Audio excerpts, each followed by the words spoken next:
오영주 중기부 장관이 그 도착한 시간이 22시 17분이라는 거예요. 이제 그래서 이렇게 숫자를 세보면 그래서 11명이 된 거거든요. 11명이 됐는데 아까 증인께서 말씀하시기를 대통령이 국무위원들 다 왔냐고 물어보았고 다 도착을 하지 못했다는 말을 듣고 대통령이 다시 집무실로 들어가서 기다렸고 네. 과반인 11명의 국무위원이 도착했다는 보고를 듣고 다시 대회의실로 나왔다 이렇게 말씀하셨는데요. 중기부 장관이 회의장에 도착했을 때 이미 대통령께서 말씀 중이셨고 제가 자리에 앉을 당시에도 대통령께서 혼자서 계속 말씀을 하시던 중이었는데 당시 대통령께서 계엄이 필요하다고 말했던 것 같습니다. 이제 그래서 그 계엄이라는 단어를 듣고 너무 놀랐습니다. 이렇게 얘기를 하거든요. 그러니까 오영주 장관이 도착하기 전부터 뭔가 이렇게 회의가 진행되고 있었던 것 같거든요. 이제 그래서 그날 그 회의는 22시 22분까지 약 5분간 진행이 되었고 네. 22시 23분에 대통령이 방송 출연을 위해서 나가셨고요. 네. 예, 그렇게 진행이 된 것 같은데 그래서 그 오영주 중기부 장관을 기준으로 하면 5분 네. 동안 진행이 된 것 같아요. 네. 예. 근데 이제 국무회의 간사는 그 행안부 소속 의정관인 네, 것이죠. 맞습니다. 네. 그때는 경황이 없었기 때문에 참석을 못한 거죠. 의정관은. 의정관한테는 연락 자체를 아마 안 했을 것 같습니다. 왜냐하면은 그 국무회의 자체가 워낙 그 비밀 엄수가 보안이 생명인 상황이었기 때문에 아마 진짜 뭐 확정할 수는 없습니다만 안 불렀을 것 같아요. 예, 제 느낌상으로는. 예, 그래서 아까 말씀하신 것처럼 이제 여러 가지 상황이 이렇게, 전개가 되면서 아직까지도 이제 회의록 작성은 안 된 거고요. 네. 예, 예. 지금 그 오영주 장관의 얘기를 들어보면 개회 선언, 안건에 대한 설명, 폐회 선언 등이 있어야 하는데 그 부분이 충족되지 않았다고 알고 있습니다. 이렇게 얘기를 하거든요. 그러니까 개회 선언 없었고 안건 설명 그러니까 이 말이 맞나요? 개회 선언 없었다, 안건에 대한 설명 없었다, 폐회 선언 없었다. 뭐 개회설은 당연히 없었고요. 그 다음에 뭐 안건은 제가 그 나중에 보니까 뭐 김용현 장관이 뭐 문건을 나눠줬다고 그렇게 하는데 일단 안건 자체는 그 자리에 있는 사람들이 다 알고 있는 상황이었고요. 그다음 아까 말씀드린 바와 같이 국무위원들은 다 국무회의를 한다고 생각을 했습니다. 비상계엄 선포문을 뭐 누군가 배포했을 것이다. 근데 이제 증인은 하여튼 확실한 건 잘 모르겠다. 네, 기억은 그러잖아요. 없는데 누군가 했다고 하면 맞을 것이다 이렇게 말씀을 드렸습니다. 근데 지금 그 최상목 장관의 진술을 보면 이렇게 말씀을 하시거든요. 저는 김용호 의원이 국무총리에게 보고하는 거 못 받고 그 자리에서 어떤 안건이나 자료를 받은 것도 없습니다. 그러시거든요. 그러니까 하여튼 증인은 확실한 걸 모르신다는 말씀이시죠? 저도 김용현 장관님이 총리님께 뭘 보고하거나 이런 장면은 보지 못했고요.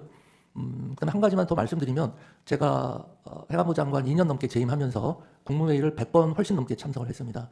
그런데 그 회의 과정에서 의사 정족수가 물론 갖춰진 상태는 아니었습니다만 이번 국무회의처럼 실질적으로 국무위원들끼리 열띤 토론이나 의사 전달이 있었던 것은 처음이었고요.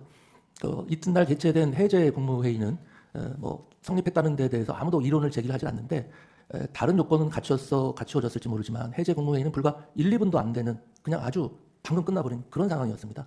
예. 오히려 저는 그런 해제 국무회의보다는 선포를 위한 국무회의가 훨씬 실질이 있었다고 생각을 합니다. 물론 평가는 제 몫은 아닙니다만. 그 증인께서는 그 비상계엄 선포문을 받지는 못하신 거죠? 제가 대통령 집무실에 처음 들어갔을 때 본 게 아마 그거 아닌가 싶습니다. 한 장짜리였는데요. 뭐 비상계엄이라는 내용이 있었고요. 그다음에 10시, 뭐 전국 이런 것들이 쓰여 있었거든요. 그게 지금 나중에 제가 총리님이 갖고 계시다고 해서 언론에 보도된 걸 하나 봤는데 제가 봤던 게 그게 아닌가 싶습니다. 예. 그 국무회의의 그 회의록에는 그 평상시에 네. 그 부서를 안 하나요? 회의록은 부서 안 합니다. 아 그렇군요. 네. 회의록은요. 저도 이번 사태를 되게 처음 봤는데 그냥 참석한 국무위원들이 OX로만 표시가 돼 있고요. 뭐 발언 요지 같은 거는 뭐 보통 국무회의 올려면 바로바로 의결이 되기 때문에 발언 요지도 없고 뭐 다른 내용이 별게 없습니다. 아마 필요하시면 아마 그 회의록을 하나 받아보시면 쉽게 이해가 되실 것 같습니다. 그러니까 누군가 그 확인의 의미로 네. 거기에다가 뭐 서명이나 이런 거 할 거 아니에요? 그게 작성이 된 다음에 참석한 장관들 부처에 다 회람을 한다고 합니다. 그 회의록을. 아니요, 그러니까 회람을 하면서 거기다가 서명 받나요? 안 받습니다. 제가 알기로는 안 받습니다. 행안부 장관도 안 하시나요? 네, 저도 안 합니다. 그러면 그 작성자인 의정관 네. 서명만 있겠네요. 의정관이 서명하는지는 모르겠는데요. 아주 한두 장짜리 간단한 거고요. 거기에 부서하는 게 아니고요. 아까 국법상의 행위 문서에 이제 전자적인 방법으로 부서를 하게 되는 것이죠. 예, 최상목 장관의 말에 의하면 자리를 파할 때 누군가가 저에게 여기에 서명을 해달라고 해서 그제서야 이게 국무회의라는 외관을 갖추기 위해 오라고 한 것이었구나라는 생각을 하였습니다. 이렇게 얘기하면서 자기는 서명을 거부했습니다. 이렇게 말씀을 하셨거든요. 네. 최상목 장관은. 그다음에 또 총리는 뭐라고 그랬냐면 참석한 사람 사인 정도 받으려고 했는데 그 사람이 누구였는지는 기억이 안 납니다. 그런데 국무위원 전원이 사인을 하지 않겠다고 해서 아무도 하지 않았을 겁니다.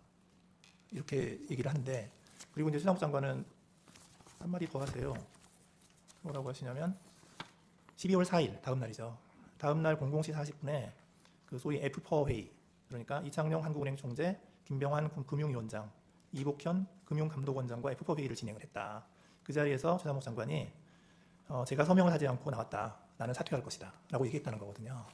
근데 조금 이상한 게 평상시 국무회의 때 서명 안 하는데 맞습니다. 그날은 왜 서명을 받으려고 그러니까 저도 했을까요? 그 얘기가 왜 나왔는지 모르겠는데요. 저도 그 상황이 기억이 납니다. 아까 말씀드린 테이블이 굉장히 긴데요. 저는 이제 대통령 집무실 쪽 가까운 쪽에 앉아 있었고 저쪽에서 뭐 서명 어쩌고 뭐 그런 얘기를 하면서 서명 안 하고 갔습니다. 뭐 이런 얘기가 들리더라고요. 그래서 무슨 서명이냐? 서명이 왜 필요하냐? 서명할 필요가 없다라고 제가 얘기를 했어요. 근데 기본적으로 서명 얘기가 왜 나왔는지 모르겠는데요. 뭐 국무회의가 됐든 뭐 부서가 됐든 손으로 서명하는 경우는 없습니다. 전자적인 서명을 하는 것이지 그때 누가 왜 그런 얘기가 나왔는지 저도 이해를 할 수가 없습니다. 예. 서명하는 경우는 없거든요. 예. 다 전자 서명을 하는 것이지 다 자기 집무실에 돌아가서. 그 한덕수 장관은 그 비상계엄 관련 국무회의의 요건을 충족하였느냐 이런 질문에 자기는 평가를 못하겠다. 네.